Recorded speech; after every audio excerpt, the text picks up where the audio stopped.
ગુજરાતના પ્રખ્યાત યાત્રાધામોમાં ભક્તિ અને પ્રવાસનનો અનોખો સંગમ જોવા મળી રહ્યો છે।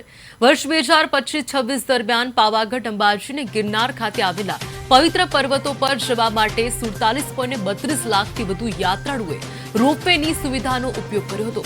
તંત્રના આંકડા અનુસાર પંચમહાલના પાવાગઢમાં સૌથી વધુ 23.43 લાખ, અંબાજીમાં 15.58 લાખ અને જૂનાગઢ ગિરનારમાં 8.31 લાખથી વધુ શ્રદ્ધાળુઓએ સુરક્ષિત અને સુગમ સફરનો આનંદ માણ્યો હતો।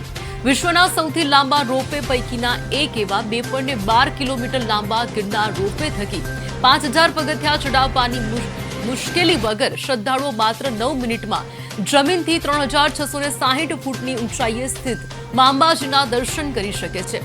ઉષા બ્રેકો લિમિટેડ દ્વારા સંચાલિત આ સેવાઓમાં દિવ્યાંગો માટે વિશેષ ડિસ્કાઉન્ટ તેમજ ડિસેમ્બરથી માર્ચ દરમિયાન શરદ મહોત્સવ હેઠળ વિદ્યાર્થીઓ માટે શૈક્ષણિક પ્રવાસ પર ડિસ્કાઉન્ટની વ્યવસ્થા કરવામાં આવી છે।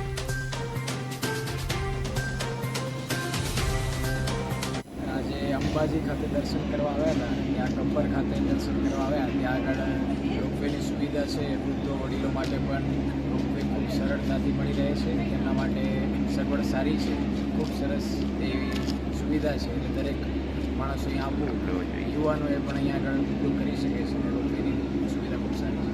અમે ઉડન ખટોલામાં બેસીને માતાજીના દર્શન કરવા માટે ગયેલા। ઉડન ખટોલાની વ્યવસ્થા જોરદાર છે, નાના મોટા ઉંમરલાયક બધાના માટે બહુ ઉપયોગી છે અને સુરક્ષાવાળી સુવિધા છે। અને આ જે યોજના છે સરકારી એ બહુ જ અમારા માટે લાભદાયી છે અને દર્શનનો લાભ મળી રહે।